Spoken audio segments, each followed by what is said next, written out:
Nous voici de retour sur Actu Matin pour engager une nouvelle partie de votre émission ce matin. Je vous rappelle qu'on a encore trois rendez-vous à observer. Vous aurez en fin d'édition la revue de presse pour boucler ce numéro de votre matinale. Bien avant cela, on aura le temps du débat. Mais avant, je vous propose qu'on passe d'abord à la rubrique Économie avec Jacques DB qui est déjà justement en ligne. Voici donc Économie de ce matin.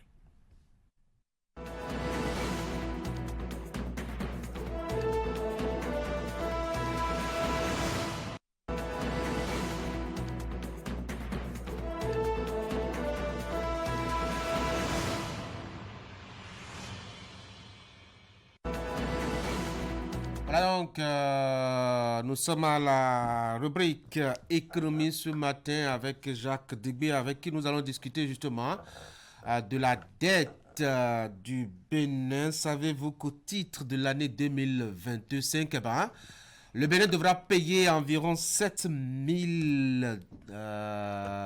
milliards de francs CFA. Comment cela peut-il s'expliquer et comment est-ce que cela peut-il impacter peut-être, je dois dire, l'équilibre économique du Bénin? C'est de ça que nous parlons avec notre spécialiste économie ce matin. Jacques Débé, bonjour. Bonjour Jacques. Jacques, bonjour.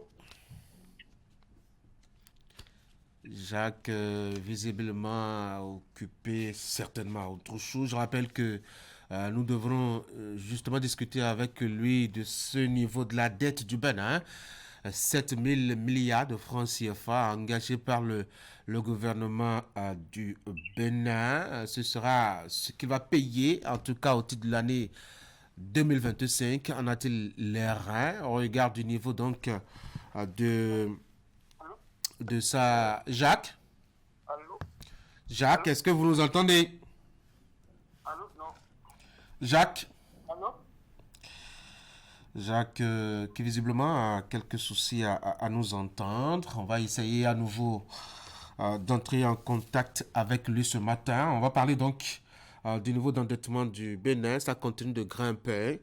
On est désormais à une obligation de payer 7 000 milliards de francs CFA. En tout cas, rien qu'au titre de l'année 2025. Est-ce que le Bénin, en tout cas, dispose de ses moyens? Comment expliquer ce niveau d'endettement du Bénin et quel a été l'impact que cela a pu avoir, ces dettes contractées, sur l'économie nationale? Autant de questions qu'on va évoquer donc avec un autre spécialiste économie ce matin. Jacques, bonjour. Bonjour. Enfin, vous voilà. Merci beaucoup d'avoir décroché notre appel. On a eu quelques comptes à régler avec les dieux de la technique. J'espère que c'est bien entré dans l'ordre. Jacques, vous nous entendez clairement maintenant? Bonjour, monsieur. Merci beaucoup d'avoir décroché notre appel ce matin, Jacques. Toutes mes excuses, c'est pas Jacques, s'il vous plaît. Merci beaucoup. Passez une très bonne journée. Visiblement, quelques ennuis avec Jacques. On va passer directement alors à nos discussions ce matin. Franck, bonjour. Bonjour Tanguy. Ulrich, bonjour. Bonjour Tanguy. On va s'intéresser un peu à cette activité engagée par la police républicaine.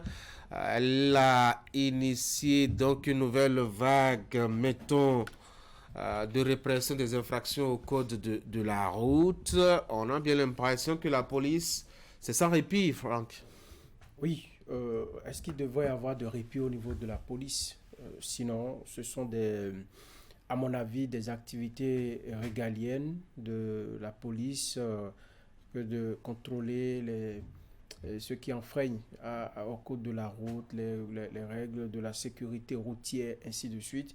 Ça devrait être de façon permanente. C'est dans la tête des citoyens qu'on se dit, ben, à tel moment de la journée ou à tel moment de l'année, dans tel ou tel mois, on sent l'absence des forces de l'ordre, l'absence de ceux qui sont chargés de réguler la sécurité. C'est dans la tête des usagers de la route que cela se passe. Sinon, la police est en plein temps en activité concernant la réglementation, concernant le contrôle Est-ce que vous roulez selon les normes? Est-ce que vous roulez avec toutes vos pièces à jour? Est-ce que vous roulez avec le véhicule ou l'engin en question qui vous permet de vous déplacer en bon état? Est-ce que, et mieux c'est que disons le législateur ou l'État a mis à côté de la police le Centre national de sécurité routière. Et donc toutes ces unités, toutes ces structures-là sont en activité permanente pour éviter que sur nos axes routiers, il y ait de débordements en ce qui concerne les accidents de la route, tout ce qui va avec. Parce que tout simplement, nous avons besoin de la route pour travailler, nous avons besoin de la route pour faire le développement, nous avons besoin de la route pour aller et venir. La route, nous en avons besoin à tout moment. Mais lorsque il nous arrive de fouler aux pieds les règles liées à la sécurité routière, les règles en matière de respect du code électoral, du code de la route, je crois qu'il est normal que la police intervienne de temps en temps et mieux organise des campagnes de façon spéciale pour mettre l'accent sur ces infractions que nous commettons, parfois par inadvertance, parfois en toute connaissance, ou parfois même par ignorance, parce que nous ne savons pas que ce que nous faisons est une infraction, que nous violons les règles de la sécurité routière. Oui. Louis? Oui. Est-ce que c'est une nouvelle campagne? Je dirais plutôt que c'est plutôt une poursuite de ce qui se fait depuis très longtemps. La vraie campagne avait commencé depuis le 1er mars dernier où la police républicaine a insisté sur le port de casque pour les passagers à moto, le port de ceinture de sécurité pour ceux qui sont au volant et pour justement le passager de devant et pour les 3 autres passagers à l'arrière si éventuellement c'est un véhicule de 5 places. Et je pense que l'opération avait déjà été corsée depuis le 1er mars 2024. Aujourd'hui, pourquoi la police républicaine, c'est la question que tout le monde se pose, pourquoi la police républicaine revient à la charge pour faire une nouvelle campagne? En réalité, est-ce qu'on parlera de campagne? Non, on parlera plutôt d'un contrôle qui s'accentue parce qu'à un moment donné, il y a eu un relâchement au niveau des populations, au niveau des usagers. Et vous n'êtes pas sans savoir que, quand vous observez bien le fonctionnement, la psychologie des usagers, la présence du policier oblige souvent les usagers à respecter les règles, les normes de la sécurité routière. Mais dès qu'il y a absence du policier, chacun fait ce qu'il veut. Et le comble, il y a même certains, malgré la présence du policier, ils défient la sécurité routière, il défie les normes de la sécurité routière. Je veux simplement prendre pour exemple, je prends la ville de Cotonou pour ceux qui connaissent très bien Cotonou, quand vous quittez l'échangeur de Godomain pour aller vers le stade de l'Amitié, vous voyez au niveau du carrefour Béné-Marché, il y a constamment des policiers sur ce carrefour. Ils sont là de jour comme de nuit. Il y a une cabine qui est là, qui fait la permanence. Même vous passez par là à 0 heure, il y a des policiers là. Est-ce que vous imaginez que sur ce carrefour, sur lequel il y a constamment des policiers, chaque jour, il y a toujours des usagers de motocyclistes qui se retrouvent sur le bitume et qui se font toujours arrêter. Et presque tous les jours, cela se fait. Et on en arrête presque tous les jours. Ils viennent, ils demandent pardon. Parfois, on leur colle la contravention coûte que coûte. Parfois, les policiers ont pitié d'eux et leur disent, écoutez, ne reprenez plus. Le lendemain, vous allez voir toujours, il y a quelqu'un qui vient. Ça veut dire que malgré la présence des policiers, il y a certains usagers qui adorent, qui sont réfractaires et qui adorent, qui ont un sacré goût de l'interdit. Et c'est vraiment dommage. Pourtant, vous savez que quand on respecte la sécurité, les normes de la sécurité routière, c'est pour soi-même d'abord et c'est pour les autres usagers.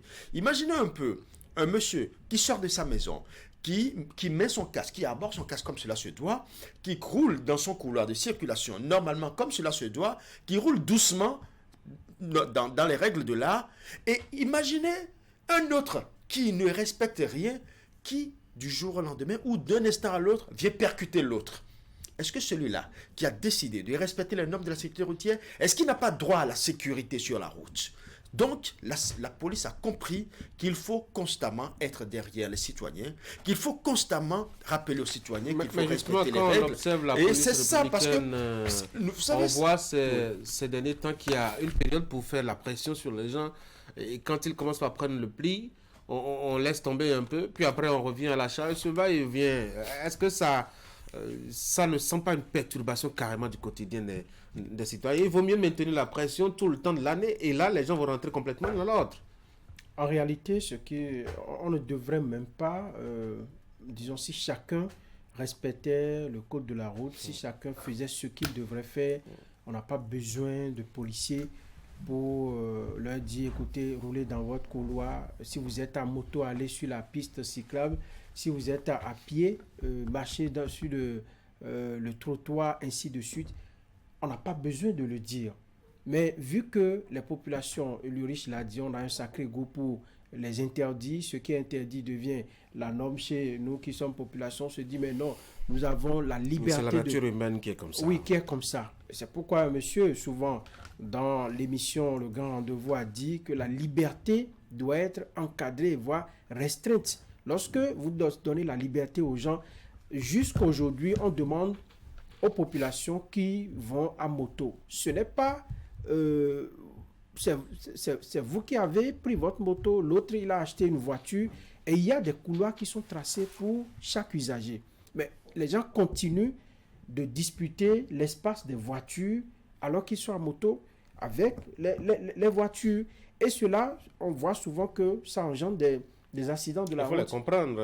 La voie pavée, la piste cyclable supposée est pavée. Et qui fait beaucoup de secousses. Et ça ne garantit pas forcément la longévité à votre engin, à votre moto à 2 roues. Et ça vous secoue sérieusement. C'est parce que vous aviez déjà essayé une fois. Quand passez sur les pavés, vous rentrez le soir avec des bras qui vous sont... Est-ce que au moins ça sécurise la vie? C'est la question qu'il faut se poser. Est-ce que au moins ça sécurise la vie? Moi, j'essaye de relever un peu leur... Avant justement, qu'on ne parle des motos qui sont tout le temps secouées, vous savez, cette opération de séparation de couloirs est venue comment?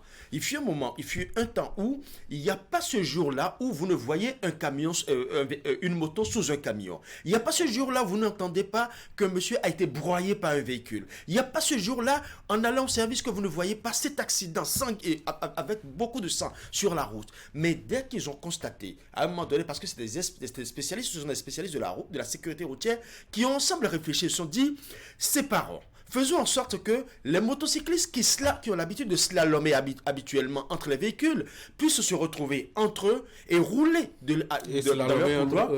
Aujourd'hui, vous allez remarquer que ça a diminué constamment. Ça a diminué considérablement. On sent maintenant qu'il n'y a plus trop d'accidents de route entre motocyclistes et véhicules. Mais quand ceux-là, malgré les dispositions prises pour assurer leur vie et leur survie, parce qu'à travers eux, c'est la survie de la famille. Une personne, un père de famille qui décède, c'est toute une famille qui est en difficulté. C'est des enfants qui ont des difficultés à poursuivre leurs études. Ce sont des enfants qui ont des difficultés à assurer leur pitance quotidienne. Donc, une mère qui décède, c'est toute une éducation qui est bafouée, qui est bâclée. Vous savez, à travers une seule vie qu'on protège, c'est toute une famille et c'est toute une nation qu'on protège. Et maintenant, qu'on veuille protéger ces vies et que ces vies décident elles-mêmes d'aller se faire bafouer sur la voie en slalomant entre les véhicules, en délaissant délibérément son couloir de circulation et se mettre de l'autre côté et braver le danger. Mais quand on ne peut pas respecter les tests, il y a une structure, une instance de la République qui est chargée de faire respecter les tests. La police républicaine est là pour le faire. Je voulais juste demander à Tanguy, est-ce que vous avez emprunté les pistes cyclables avec votre véhicule 1 ou 2 fois? Oui. Oui. Quand je quitte Canal, il faut passer forcément par la piste cyclable. D'accord. Poursuivez et faites une longue distance. Et vous allez écouter ce que ces motocyclistes-là vous disent quand vous êtes en voiture. Écoutez, allez de l'autre côté. On ne veut pas de vous ici. On ne veut pas de vous ici. Oui. Mais ce sont eux-mêmes qui viennent dans l'espace qui est réservé aux voitures, aux véhicules, qui franchement, et eux-mêmes, ils savent que ce n'est pas leur couloir de circulation. C'est pour dire que, pour rien au monde, même si la voie pavée vous secoue, c'est mieux d'acheter... Très fatigant. C'est mieux d'acheter une chambre à air, c'est mieux d'acheter un pneu qui est cassé que d'aller à l'hôpital, aller passer 3 mois et avoir... Pour changer de vie. Non, on ne change... Est-ce qu'il y a même de changement de vie? Ah, mais c'est ce qu'ils pensent. C'est pas possible. Lorsque vous perdez la vie, vous la perdez définitivement et c'est pour toujours. Donc c'est pour dire que nous ne devons pas, à cause de petites considérations, la voie pavée, ça secoue, le soir j'ai mal au bras, comme vous l'avez dit, vous pouvez prendre des médicaments pour guérir de ce mal-là. Mais jamais on n'ira pas, si vous avez le crâne fracassé et que vous en mourrez, personne n'ira dans un marché ou dans une pharmacie pour vous acheter le remplaçant de cette vie-là, ainsi de suite. Vous pouvez rester infime toute votre vie du fait de ce choix que vous opérez. Donc, lorsque vous pesez, vous regardez dans la balance, il vaut mieux respecter l'espace, le couloir qui vous est tracé et rouler là-dedans que de vous aventurer sur... Vous n'avez pas répondu à ma question. Pourquoi est-ce que la police doit faire une campagne, arrêter, s'arrêter, reprendre, s'arrêter, reprendre? Oui, ça apparaît comme une perturbation de la tranquillité de la population. Absolument. Ce n'est pas une perturbation, mais c'est une stratégie de sensibilisation et de communication. Ah ouais? C'est oui.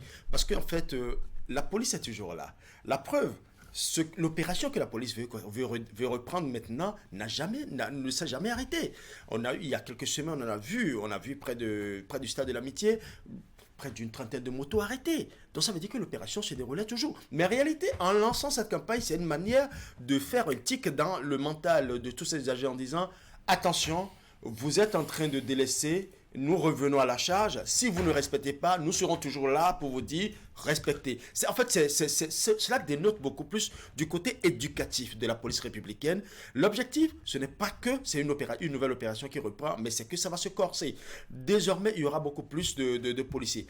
Observez un peu quelque chose.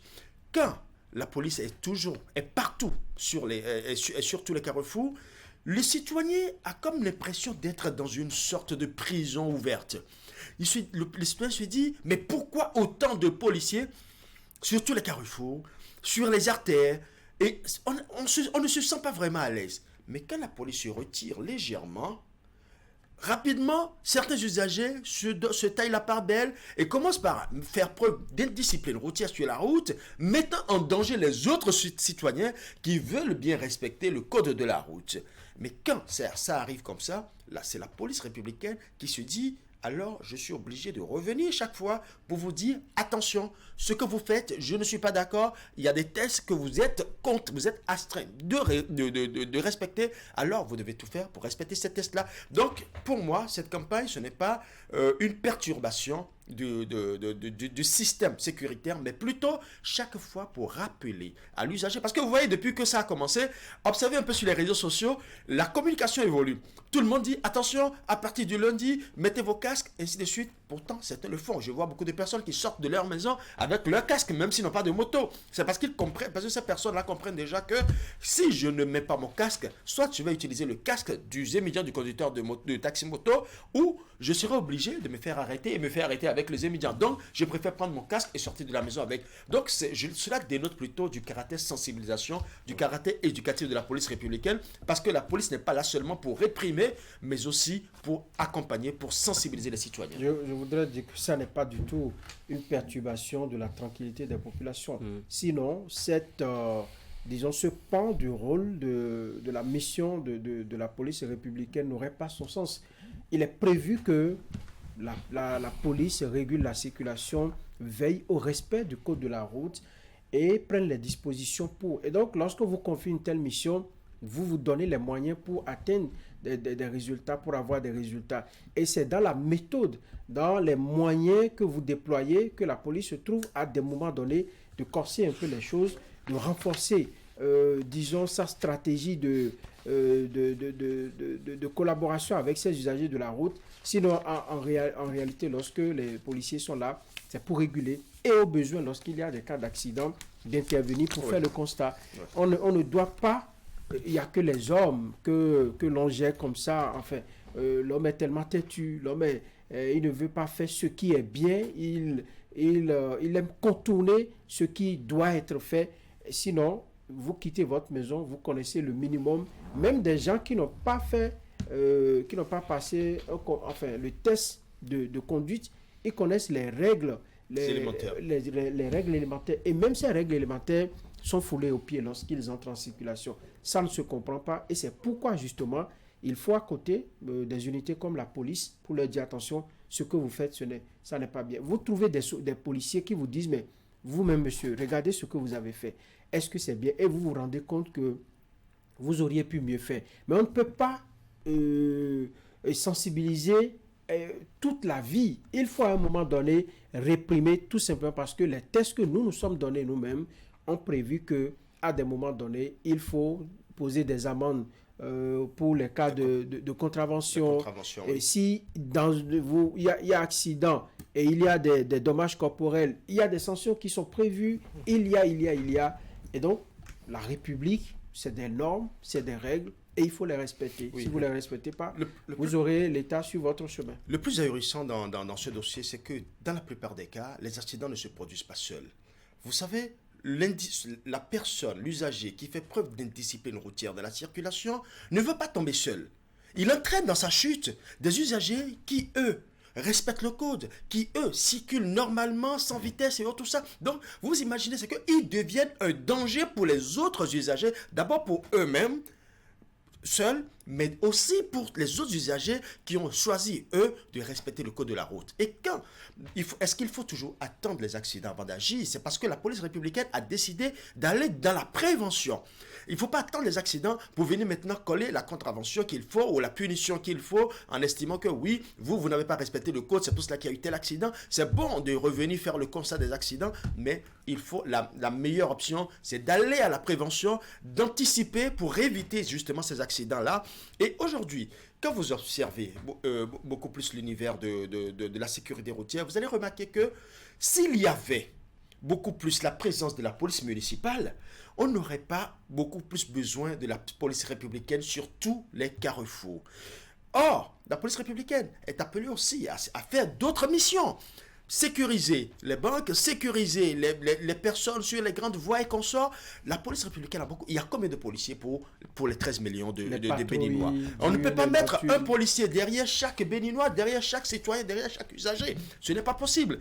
Donc, autant la police régule la circulation, autant elle a d'autres missions, celles criminelles, celles économiques et consorts, pour pouvoir travailler également. Est-ce que, à cause de l'indiscipline de certains usagers qui délibérément refusent constamment de respecter les tests du code de la route, puisque c'est eux-mêmes qui ont choisi d'acheter une moto, ce sont eux-mêmes qui ont choisi d'acheter une voiture, mais qui refusent de respecter les tests qui réglementent la conduite de cette voiture, je pense que véritablement, s'il y a matière à réprimer, je pense qu'il est temps de le faire. Parce que quand vous regardez la circulation, je prends un carrefour que vous connaissez très bien, le carrefour du Stade de l'Amitié. Il arrive des moments où, lorsque le feu passe à l'orange, nous connaissons tous, a priori, ces règles-là, vous ralentissez. Mais c'est quand le feu passe à l'orange que tout le monde file. Le comble, quand le feu passe au rouge, vous allez les voir, ils continuent de passer. Et pourtant, sur ce carrefour, il y a des policiers qui sont là, ils continuent de passer. Qu'est-ce qui se passe? Pendant qu'ils sont en train de passer, le vert s'est déjà allumé de l'autre côté et d'autres usagers amorcent le démarrage.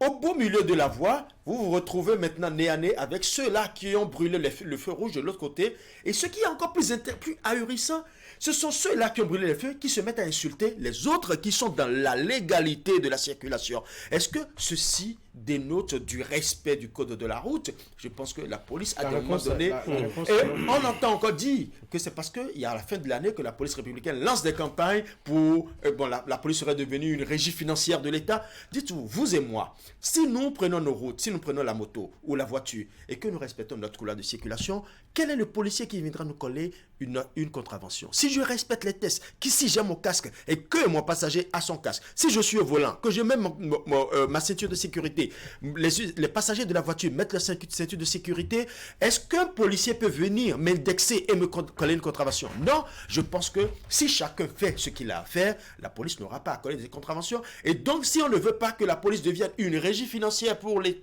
trésors publics ou pour le gouvernement, alors faisons l'effort de ne pas permettre à la police de collecter les 10 000, parce que j'entends souvent dire que c'est parce qu'on veut de l'argent, c'est la fin de l'année, la police se met sur la route pour chercher de l'argent pour l'État. Mais si tu fais en sorte que la police ne vienne pas prendre l'argent chez toi, alors est-ce que la police va devenir une régie financière pour l'État? C'est la question que nous devons nous poser. Allez, on va changer de sujet. On va parler des guépards qui sont rentrés hier. C'était la fête, hein. Vous avez fêté avec eux? Vous avez cassé combien de bouteilles? C'est une liesse, pas de bouteille, mais c'est une liesse qui nous permet en même temps de réfléchir et nous préparer pour Maroc 2025.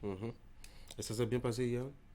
On a vu, j'ai vu sur les réseaux sociaux les Béninois s'égayer de l'aéroport Bernadette Kalina-Gantine jusqu'à la place de l'Amazone.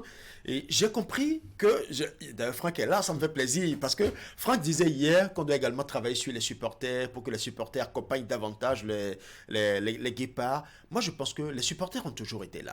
Les supporters ont toujours accompagné les guépards. Ce sont les guépards qui ont souvent déçu les supporters. Et aujourd'hui, ils ont compris que quand ils font bien, les supporters sont là pour les accompagner, pour les féliciter. La preuve, le ministre s'est déplacé lui-même pour les accueillir. C'est la preuve que quand vous faites bien et que la nation reconnaît que vous avez consenti un sacrifice qu'il faut, la nation vous félicite. Et ils ont intérêt à continuer dans cette lancée s'ils veulent vraiment toujours être bien accueillis comme des héros. Moi, j'ai eu la chance hier de les voir à l'aéroport à leur descente. J'ai suivi le convoi jusqu'à la place de l'Amazone. Donc, j'ai fêté avec les guépards. Tiens. Et je ne souhaitais que cela. Parce que, c'est à lui qu'il faut demander les bouteilles. Oui, les bouteilles, c'est vrai, il n'y en a pas eu parce que j'étais en position de... Vous voyez, je travaillais moi. Et donc, je devais... Dans la fête. Oui, je travaillais dans la fête. Dans la fête. Je devais constater la fête et je devais rendre compte de la fête. Alors, j'ai vu quand même des supporters très fiers d'être béninois, des supporters qui se sont, disons, arrogés pratiquement la victoire. Et c'est tout à fait normal lorsque vous êtes un nationaliste, vous êtes béninois et que votre équipe est qualifiée pour cette compétition. Il y a de quoi que vous manifestez votre joie.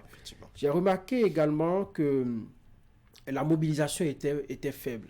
Il y a deux explications que j'ai pu donner à cela. D'abord, la fausse note du matin, ce que les écureuils les guépards devraient être à Cotonou. Vous avez du mal à garder le nom? Oui, ça va arriver. Les guépards devraient être en matinée à Cotonou, mais à cause de quelques problèmes en Libye, ils n'ont pas pu se déplacer. Ça fait la première raison. La deuxième raison, c'est que il y a un manque d'engouement. Ça ne se comprend pas. Est-ce que c'est une malorganisation au niveau des autorités? Parce que pour cet événement, pour le parcours que nous avons fait, la galère que nous avons connue depuis 2019 pour aller à une phase finale de la, de la CAN, la mobilisation devait être forte. On devait sentir un certain engouement dans toutes les rues pratiquement de Cotonou, même si, parce que c'est pas la fin de la compétition, nous ne sommes qu'à une étape de la compétition, mais on devrait sentir quand même une certaine effervescence. Ça, moi, je ne l'ai pas noté hier, et comme je l'ai dit, à la charge des autorités ou de ceux qui ont organisé leur arrivée, on peut dire, bon, les supporters étaient là le matin, ils ne les ont pas vus, mais ce n'est pas une raison. Moi, je pense que le ministère devrait mieux s'organiser. La mobilisation du matin, on devait reconduire, disons ça, dans la soirée pour qu'on s'en... Il y a une troisième raison que vous êtes en train d'omettre. C'est un jour de travail, c'est un jour de service. Il y a beaucoup de personnes qui étaient au service. La preuve, moi, j'étais au service et je les ai soutenus à distance. J'étais ici, je travaillais ici au service. Donc, il y a certainement qu'il y a beaucoup de Béninois également qui les ont suivis, qui ont manifesté leur soutien à distance et ne pouvaient pas aller à l'aéroport. Non, ce que vous dites là, c'est normal. Chacun chez lui, devant sa télé, sur les réseaux sociaux, était content et tout. Il y a eu beaucoup de messages de soutien. Mais ce que je dis, pour de tels événements, on se prépare, on mobilise. Vous prenez les moyens pour ça, pour qu'on sente une certaine... à la place de l'Amazone, c'était pratiquement vide. J'ai vu seulement une petite foule en face de monument qui a accueilli les autorités qui se sont amenées à un moment donné, les discours, et puis c'était fini. Ça devait être plus chaud que ça. Et comme je l'ai dit, bon, on peut corriger, on peut corriger les c'est-à-dire on leur demande de retourner certainement que vous aurez Certainement que vous aurez une marée humaine lorsque les guépards vont revenir avec la Coupe d'Afrique des Nations et avec le trophée. Vous aurez une marée humaine, certainement, ça c'est sûr. Vous allez voir, les citoyens peuvent même déserter le service. On peut même venir les applaudir et à la limite même soulever le bus si vous voulez. Mais le plus important déjà, c'est le travail qu'il y a à faire. C'est ça oui, c'est le travail qu'il y a à faire et ça part également du travail psychologique. Et c'est en cela que je dis, parce que les supporters que j'ai vus là, c'est ceux qui sont payés. Ce ne sont pas les Béninois. Vous avez les preuves qui sont payés? Non, nous savons que des supporters sont payés pour accompagner, pour soutenir les guépards, pour soutenir. Ça se passe dans tous les pays. Les associations sont appuyées par l'État. Par l'État, parce qu'ils ne vont pas quand même consacrer leur temps à courir, à vociférer, à crier derrière l'équipe sans rien avoir. Ils ont également du travail. Donc il faut rémunérer cela et je pense qu'on peut mieux faire les fois à venir. Mais le plus important, c'est l'accueil qui leur a été réservé. On doit pouvoir s'organiser. Ça leur a fait chaud au cœur, effectivement. On a senti qu'ils étaient vraiment ils étaient contents. Ils étaient vraiment émus, ils étaient contents de voir cet attroupement. Et ça, c'est important. Et c'est la raison pour laquelle je disais qu'ils ont compris que quand ils font bien, quand ils font le sacrifice qu'il faut, parce qu'ils ont redonné espoir à toute la nation. Après 2 absences consécutives, c'est qu'on se dit, est-ce qu'on ira pas? La question était là. Pratiquement dans les ménages de tous les Béninois, c'est une question qui taraudait les ménages. On se demandait, est-ce que on peut y aller? C'est vrai qu'on a eu plusieurs opportunités pour se qualifier plus tôt, mais on les a toutes ratées. Et c'est carrément sur le fil du rasoir que nous sommes fait qualifier. C'est vrai que c'est un soulagement pour tout le peuple. Et c'est la raison pour laquelle je dis, nous sommes qualifiés, mais maintenant, le grand travail commence. Nous ne devons pas aller faire piètre figure au Maroc. Il faut se préparer à ce propos, effectivement. Allez, merci beaucoup, cher monsieur. Vous me permettrez de prendre Jacques rapidement, qui a décroché cette affaire. Oui, je l'ai repéré. Enfin. Je vais lui demander si c'est vraiment lui maintenant. Jacques, bonjour. Oui, bonjour Tanguy. C'est bien Jacques là? C'est le vrai cette fois. D'accord, parce que j'en ai eu tout à l'heure au téléphone qui a dit qu'il n'était plus avec Jacques et qu'il n'était pas Jacques. Oui, je tiens sincèrement à présenter mes excuses à vous et aux téléspectateurs ce matin pour ces désagréments. Ah oui, les téléspectateurs qui adorent d'ailleurs vos interventions, en tout cas les mercredis sur la question économique. Et ce matin, vous nous venez avec un sujet assez intéressant. Le Bénin qui doit en tout cas pour l'année 2025 payer 7 000 milliards de francs CFA en termes donc de dette. Ça continue de grimper. Vous dites que le pays va très bientôt franchir la barre de 7 000 milliards de francs CFA de dette. On ne s'arrête pas, Jacques. Oui, affirmatif, Tanguy, chez l'encours de la dette publique désormais fixé à 7 160 milliards de francs CFA au 31 décembre 2024. C'est en tout cas ce que révèle un rapport qui vient d'être rendu public par la Caisse nationale de gestion de la dette du Bénin, la CAGD, anciennement Caisse autonome d'amortissement, une structure étatique rattachée au ministère de l'économie et des finances. Dans les détails, Tanguy, la dette du Bénin au 30 juin 2024 est de 6 756,90 milliards de francs CFA, alors qu'une projection de 403,37 milliards est annoncée pour le second semestre. Ce montant sera obtenu à l'aide de plusieurs mécanismes. On parle des émissions de titres publics d'un montant de 41 milliards de francs CFA.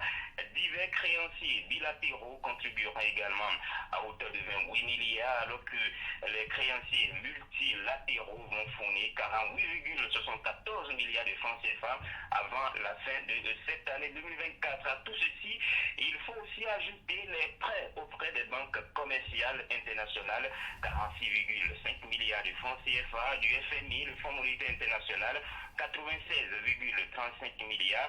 Bref, le Bénin va encore beaucoup bouger sur le marché financier avant le 31 décembre 2024 pour obtenir les 403 milliards, un montant qui est cumulé aux 6 756,90 156,90 milliards de francs CFA du premier semestre de l'année en cours fera que le Bénin va franchir le cap des 7 000 milliards de francs CFA de dette publique pour se retrouver à exactement 7 160 milliards de francs CFA, soit environ 12 milliards de dollars américains. Eh bien, le Bénin continue toujours de frapper sur le marché financier. Et quelles sont les caractéristiques de cette dette-là, Jacques, et où est-ce que nous empruntons nos sous? On l'a dit, l'encours de la dette de l'administration centrale s'établit à 6 756,9 milliards de francs CFA à fin juin 2024. Et selon la structure de la dette, on se rend compte que le Bénin emprunte beaucoup plus à l'extérieur. Sur les près de 7 milliards de francs CFA, 7 000 milliards de francs CFA de dette, 4 774,11 milliards proviennent essentiellement des créanciers internationaux, soit 70,7% du portefeuille total, contre seulement un peu moins de 2 milliards de francs CFA, 29,3% du portefeuille pour la dette intérieure. Les répartitions de l'encours selon les instruments, les critères de résidence et de devise se présentent comme suit. La dette publique est dominée par la dette envers les créanciers non résidents, 85,7% du total. En clair, la grande majorité de ceux qui font des prêts au Bénin ne résident pas au Bénin. Autre précision, la dette multilatérale représente la moitié de la dette extérieure du Bénin, 50,3%, tandis que les titres publics sont la composante la plus importante de la dette intérieure, 83,4%. L'euro est la principale devise d'endettement du Bénin, 51,7%, suivi du franc CFA, 29,3%. Le dollar américain revient qu'en troisième position avec 10,6%.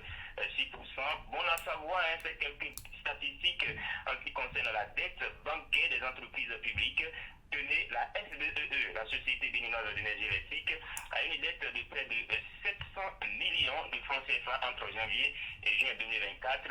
La SONEB, quant à elle, oscille autour de 2 milliards, pendant que le port autonome de Cotonou est à 101 milliards de francs CFA, le port qui se paye donc la part du lion. Visiblement, puisque c'est le poumon de l'économie nationale, il faut bien investir pour l'adapter aux normes internationales. On espère en tout cas que ces sous pourront améliorer la physionomie économique du Bénin d'ici à là. Plus de 7 000 milliards donc, de francs CFA de dette. Est-ce que ce n'est pas beaucoup d'argent là? C'est vrai que c'est à l'échelle étatique. Mais est-ce que ceux qui craignent pour un surendettement de l'État n'ont pas quelque part raison, Jacques? Oui, Tanguy, plus de 7 000 milliards de francs CFA, c'est presque le double du budget exercice 2024 de l'État béninois. C'est un montant, effectivement, on va dire un peu élevé parce qu'on est à l'échelle étatique, vous l'avez dit, mais est-ce que c'est un montant de trop? En clair, est-ce que le Bénin court le risque d'un surendettement?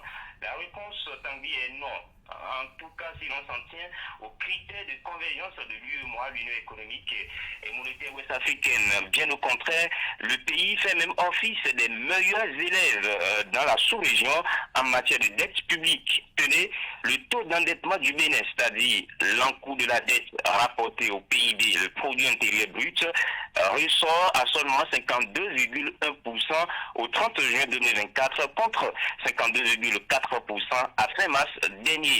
Un taux largement inférieur à la norme communautaire de l'UEMOA qui est de 70%. Les règles de l'UEMOA disent qu'il ne faut pas dépasser 70% de taux d'endettement. Le Bénin est à 52,1%. Donc pas d'inquiétude, notre pays reste dans les clous des critères de convergence au niveau de l'UEMOA, loin, très loin même d'un risque de surendettement, même si beaucoup s'inquiètent, vous l'avez dit, au niveau de la population, au niveau de certains acteurs politiques, notamment de l'opposition. On se pose souvent des questions de savoir pourquoi le Bénin se rend si régulièrement sur le marché financier international. Est-ce que le Bénin n'est pas en train de traverser la barre nécessaire en ce qui concerne la dette publique, mais avec ces chiffres publiés par la CAGD, on se rend compte qu'on est, en ce qui concerne la dette publique, dans les coûts des critères de convergence de l'UEMOA. En tout cas, si les chiffres à l'échelle internationale nous confinent dans un espace numérique raisonnable, eh bien pourquoi pas. Mais au sein de la population, Jacques, c'est clair quand même que c'est la première fois qu'on arrive à cette barre-là. Je crois que sous le régime Boni Yayi, on était allé jusqu'à 47-48% et ça avait gazé dans le pays. Et la question qu'on se pose, en tout cas au bas de l'échelle, citoyen lambda, c'est à quoi est-ce qu'a servi tout cet argent-là qu'on a pu aller prêter ailleurs? Allô? Oui, Jacques. Oui, il faut dire que l'argent, c'est milliers de milliards de francs CFA que nous allons chercher auprès des institutions financières internationales et sous-régionales. Ça sert à beaucoup de choses. Déjà, pour payer les salaires des fonctionnaires, il faut beaucoup de milliards de francs CFA par mois, vous le savez. Il y a également les infrastructures de toutes sortes au niveau des routes, les infrastructures routières, les infrastructures éducatives, toutes sortes d'infrastructures. On va généralement faire des prêts pour construire ces routes et ces écoles. Il faut aussi financer le budget. Depuis lundi, on le dit, les ministres, les présidents d'institutions, les directeurs de structures étatiques sont en train de faire le balai au Parlement devant la commission budgétaire pour défendre leur budget. Eh bien, c'est grâce à ces prêts que nous arrivons également à financer le budget de l'État, qui s'élève cette année, en tout cas pour l'année 2025, à plus de 4 000 milliards, et ça vous le savez. Et nous arrivons également à créer des emplois, à créer de l'emploi aux jeunes et à d'autres catégories de la société grâce à ces prêts-là que nous allons chercher au plan international, financer les projets de développement. Il y a plusieurs projets qui sont actuellement en cours dans notre pays, le projet Bissopi, le dispositif Azoli, le projet Souhait et bien d'autres, qui permettent quand même de réduire la pauvreté au sein de la population, de prendre en charge les plus démunis, de créer de l'emploi, de faire beaucoup de choses pour que le citoyen lambda, où qu'il se trouve, sur toute l'étendue du territoire national, puisse véritablement être impacté, être touché par ces milliers de milliards que nous empruntons. J'ai échangé avec un citoyen qui me dit, vous parlez de 7 000 milliards, donnez-moi ma part dedans, moi j'irai utiliser, mais j'ai dit, ça ne se passe pas comme ça. Vous serez touché d'une manière ou d'une autre à travers les projets étatiques qui sont mis en place, mis en œuvre sur le terrain. En tout cas, quand on fait 7 000 milliards divisé par 12 millions... ça fait des millions pour chaque Béninois. Ça fait des millions pour chaque Béninois. Ça devrait suffire largement pour lancer chacun. Jacques, c'était pour rigoler. Merci beaucoup à vous d'avoir été en ligne ce matin. Ce fut un peu difficile, mais on vous a quand même eu et c'était intéressant. Je vous souhaite de passer une très bonne journée, Jacques. Merci Tanguy et très bonne journée également à vous et aux autres collègues. Merci beaucoup. Mesdames et messieurs, on tourne à Cotonou. C'est justement la rubrique de Jacques Degbé qui va mettre un terme justement à ce numéro de votre matinale Actu Matin de ce mercredi matin. Merci d'avoir été des nôtres. Je vous souhaite de passer une très bonne journée. Juste derrière moi, vous aurez la revue de presse.